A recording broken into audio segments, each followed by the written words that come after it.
As your out breath. Let your mind breathe fresh.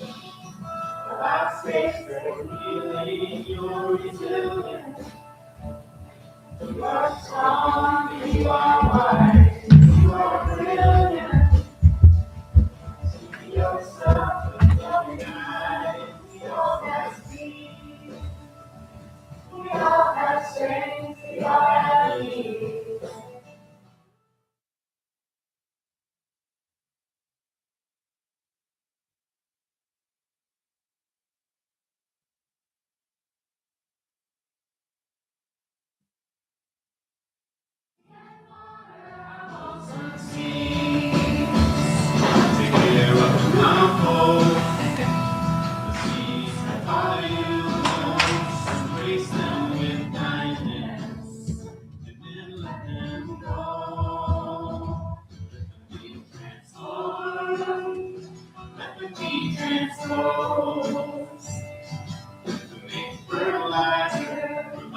Seeds to grow. We all have seeds. We all have strengths. We all have needs. We can water our awesome seeds. Let's pull up the needs. Work together to do good deeds. We can water our awesome seeds.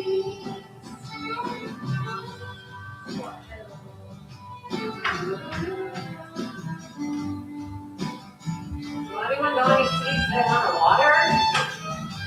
Compassion. Compassion. Oh. Compassion and peace. We can grow. All of these qualities, forgiveness and empathy, joy and patience waiting. Which of your seeds are you cultivating? We all have seeds. We all have strengths. We all have needs. We can water our awesome seeds. Let's pull up the weeds. We work together to good deeds. We can water our awesome seeds.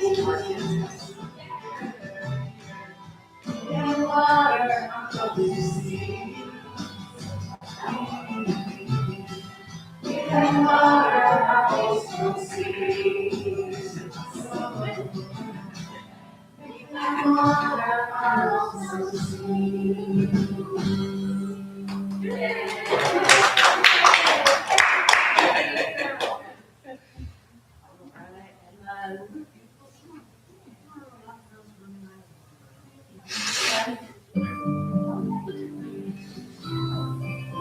Four by four. Binary. Like great friends on the chessboard. We're gonna get big fast. Oh, maybe. Sorry, I've got two versions. Okay. She gets the name. One by one, 2 by 2, and 4 by 4. Love grows round like a circle, comes back knocking at your front door. I did it wrong. That was a warm up. If we want the verse, we gotta listen to Janice. Oh no, my phone decided it didn't want to listen to Janice. We can't come on. Yeah, we can try. No. It's not a very catchy tune. You really want to see that? The verses. Maybe we have to It listen looks to very tranquil. You figured something out.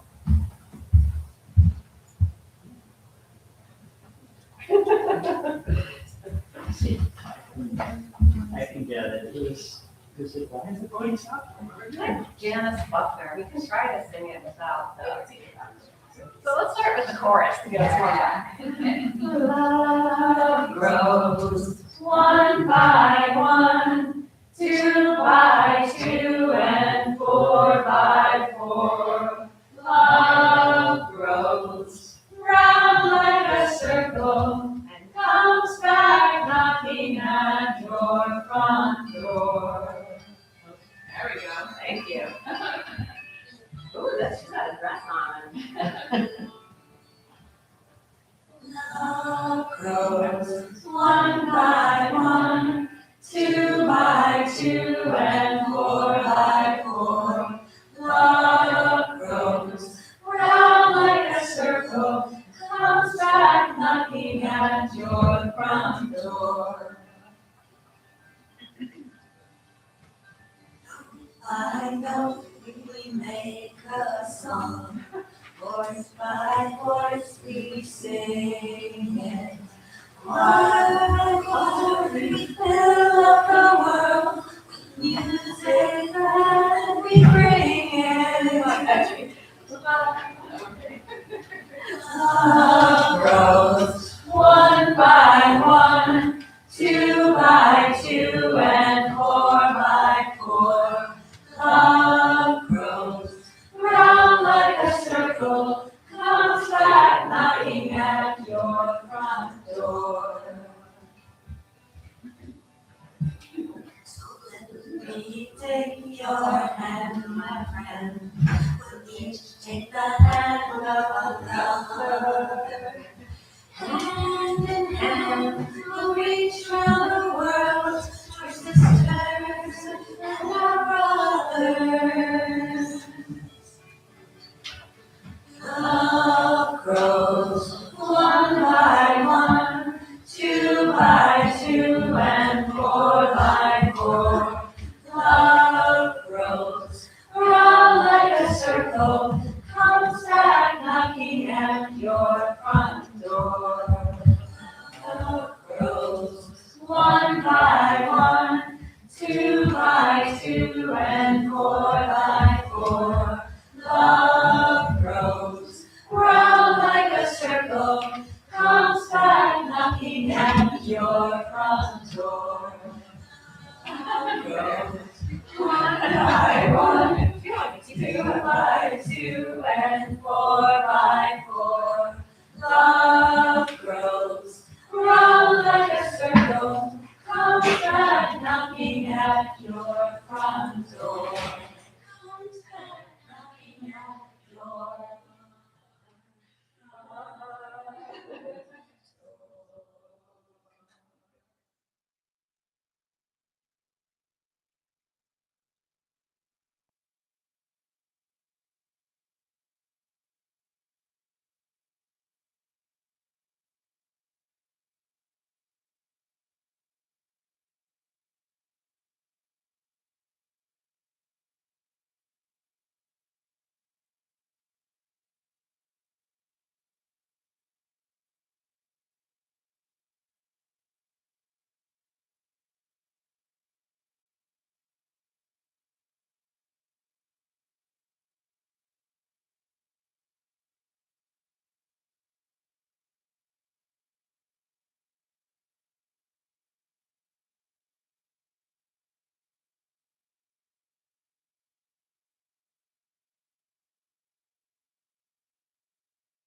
Good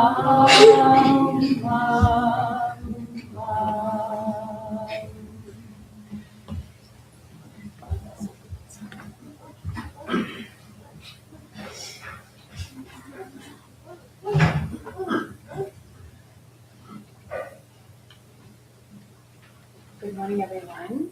So we're going to do just a short meditation.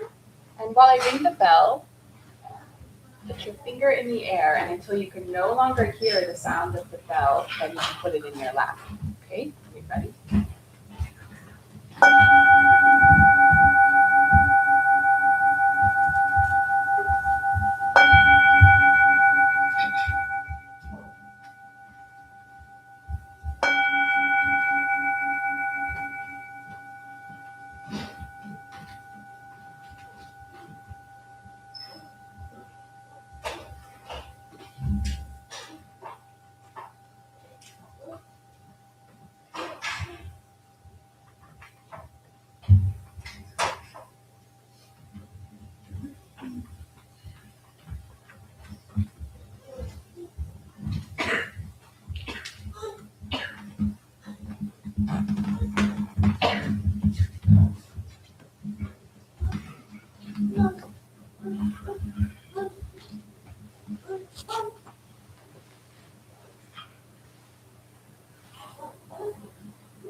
Bring your hands palm to palm and making down.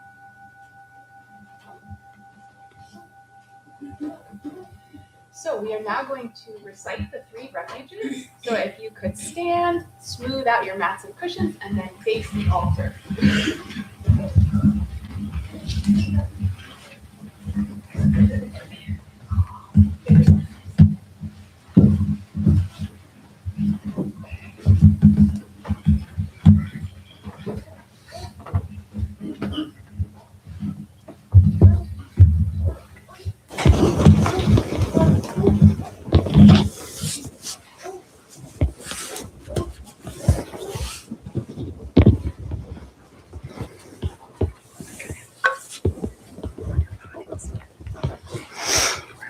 Okay.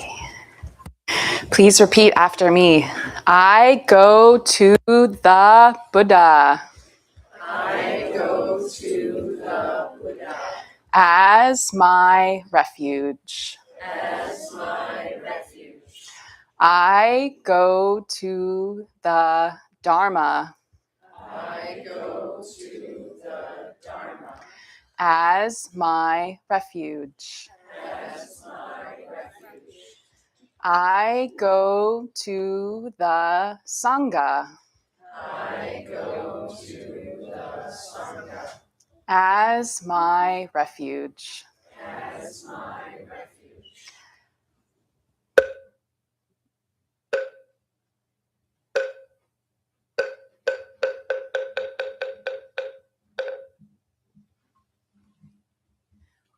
Please have a seat.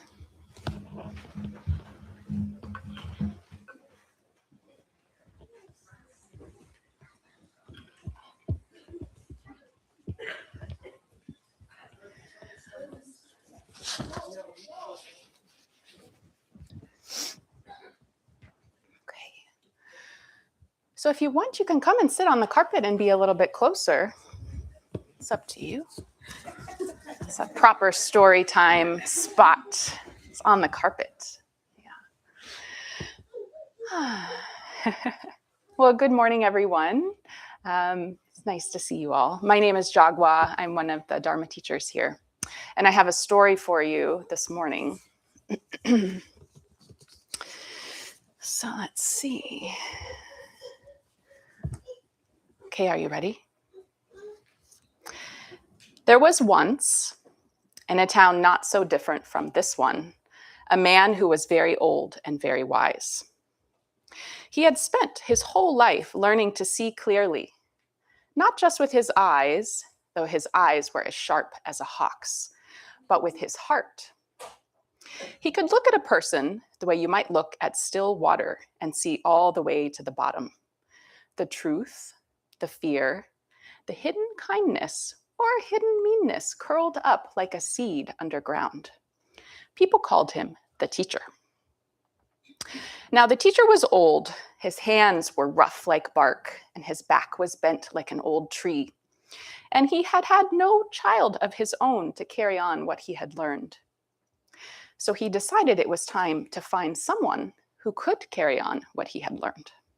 He would choose a student, one young person to receive everything that he had learned, all his years of practice, all his practice of the truth. But how do you choose such a person? The teacher thought about this for a long time.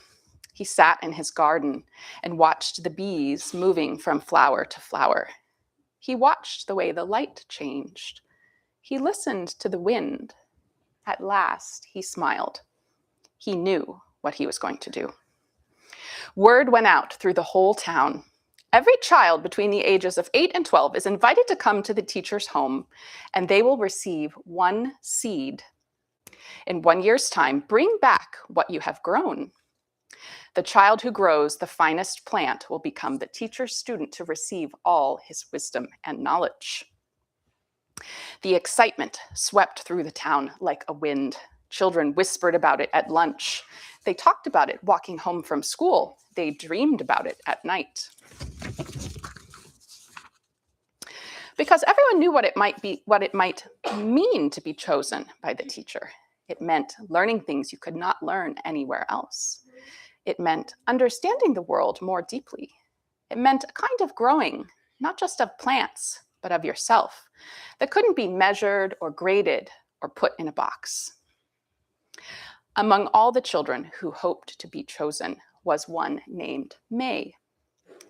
May loved growing things the way some people love music, with her whole body, her whole attention. She knew which corner of the yard stayed damp the longest after the rain. She knew how to loosen the soil so that it could breathe. She knew that tomatoes like to talk to basil, and that mint, if you're not careful, will take over the whole neighborhood. Her windowsill was crowded with small pots of greenery. Her hands were almost always dirty.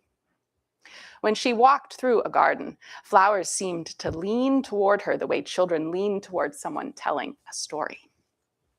When she heard about the contest, she closed her eyes. Yes, she thought, I've got this. On the appointed morning, the children gathered at the teacher's gate. There were children with careful faces and children with nervous faces, children with new shoes and children with muddy shoes. But all of them, every one, had the same hope burning in their chests. The teacher came out to meet them.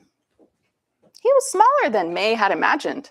His white hair floated around his head like milkweed. But when he looked at her, when he looked at each of them, his eyes were so still and clear that May felt, for a moment, as though she were standing in front of a deep, clean pond. He spoke quietly. The children had to lean in to hear him. Each of you will receive one seed, he said. Tend it with care. Tend it with honesty. In 1 year, bring back what you have grown, and I will choose a student. Some of the children nodded. Some of them looked at each other. May turned the word over in her mind like a stone. Honesty. Of course. What else? One by one, each child received a small paper envelope. Inside was a single seed, brown and unremarkable, like a tiny sleeping thought. May walked home carefully, the envelope held in both hands. That afternoon, she chose her best pot, a wide clay pot, the color of a winter sunset. She filled it with rich, dark soil from the garden, the kind that smells like rain. She made a little hollow with her finger and placed the seed inside and covered it gently. She watered it with the patience of someone who understands that growth is not a thing you can hurry, the way you cannot hurry the sun across the sky. And then she waited. A week passed, 2 weeks. May checked the pot every morning. She pressed her fingertips lightly against the soil the way you might press your ear to the wall to listen for something on the other side. Nothing. 3 weeks, a month. At school, the other children began to talk. My plant is already 2 inches tall. Mine has 3 leaves. Mine is growing so fast, my dad had to move it to a bigger pot. May listened and said nothing. She went home and checked again. Just soil. Just the ordinary patient darkness where supposedly something waited underground. Still, she continued to water it, moved it to a sunnier window, moved it back. She tried speaking to it, not foolishly, but the way gardeners sometimes do, quietly, as though the plant might simply need to hear a kind voice. You're doing fine, she whispered. You got this. The soil stayed still. The pot was empty. Month after month, the children's plants grew taller. May heard about them everywhere. Jasmine from the apartment building down the street had something with enormous leaves that trailed over the edge of her balcony. Thomas from the school bus had grown a sunflower so tall his mother had to move it to the backyard. And May just had her empty pot. She began to wonder if something was wrong with her soil, wrong with her hands, wrong with her heart. She had never failed to grow something before. Seeds had always answered her. Had she lost whatever it was she had had? But she tended the pot anyway. She didn't know what else to do.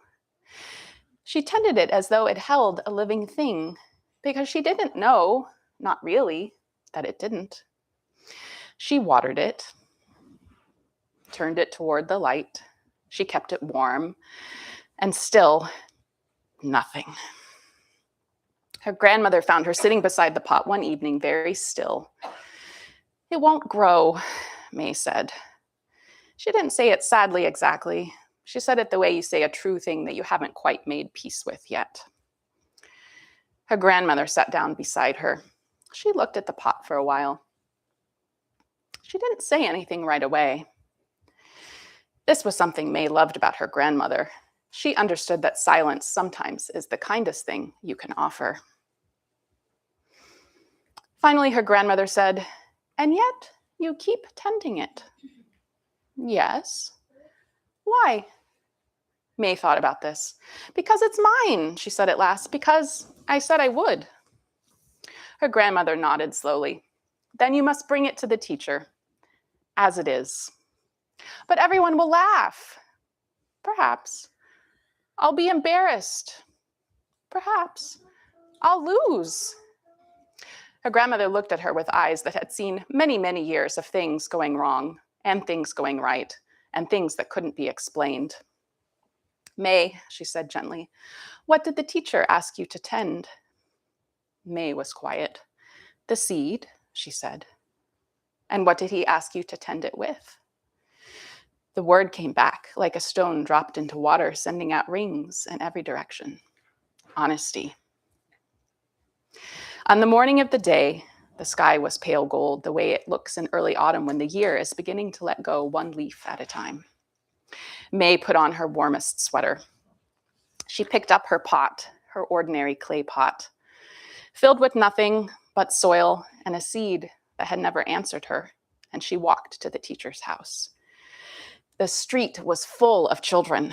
They came from every direction, and their plants were extraordinary. Some of them had grown small trees. Some had vines coiling up sticks and strings. Some had flowers in colors that made you stop and stare: deep violet, burning orange, the white of a cloud's edge. May walked among them with her empty pot. Some of the children looked at her, then they looked away. A few of them laughed, not meanly, but the way people laugh when they see something surprising. A girl whispered to her friend. A boy pointed. May kept walking. She felt as though her heart had turned into something very small and dense. But she kept walking because her grandmother had said to, and because she said she would, and because underneath all the embarrassment, the tightness in her chest, something in her knew she was doing the only thing she could do, the right and true thing. The teacher stood at the end of a long path that ran through his garden. All around, the children arranged themselves in a wide half circle, their beautiful plants held before them like offerings. He walked among them slowly and looked at every plant. He touched some of them, a leaf, a stem, with the same careful attention a musician might give to a single note. He asked questions and listened to the answers. And then he came to May. He stopped. He looked at her pot for a long moment, just soil, just a small clay pot, just a child standing in a circle of extraordinary growing things holding nothing. Tell me, the teacher said quietly, tell me about your pot. May took a breath. I planted the seed. I watered it every day, not too much, not too little. I kept it warm. I turned it toward the sun. I even talked to it. I waited. For a whole year, I took care of this. But it never grew. Did you try another seed? The teacher asked. No. Why not? May looked at the teacher steadily. Because you gave me one seed, she said, and you asked me to tend it honestly. If I'd used a different seed, that would have been, she searched for the right word, well, like telling a story that wasn't true. The teacher looked at her for a long, quiet moment. Then the old man did something no one expected. He smiled. Not a small, polite smile, a real smile, the kind that rises up from somewhere deep, like a spring rising through rock. Children, he said, and his voice was soft, but everyone could hear it. The seeds I gave you could not grow. They had been dried in the sun until every living thing in them was gone. No water, no soil, no care could have woken them. A silence fell over the garden. Every plant you see here, every beautiful, thriving, extraordinary plant was grown from a different seed. A seed you or your family found somewhere else. His voice was gentle. He was not accusing, merely naming what was true. You did not mean to fail, he said. You thought you were doing the right thing, but you could not bring yourself to come here holding nothing. The teacher turned back to May. This child tended a seed that could not grow for a whole year with her whole heart, and when the year ended, she picked up her empty pot and came anyway. He held out his hand. May, surprised, took it. That, said the teacher, is what I have spent my whole life trying to learn. And so May became the teacher's student. She learned many things in the years that followed, things about growing and about stopping, about holding on and letting go, about the courage it takes to sit quietly with something unfinished and uncertain and still take care of it with love.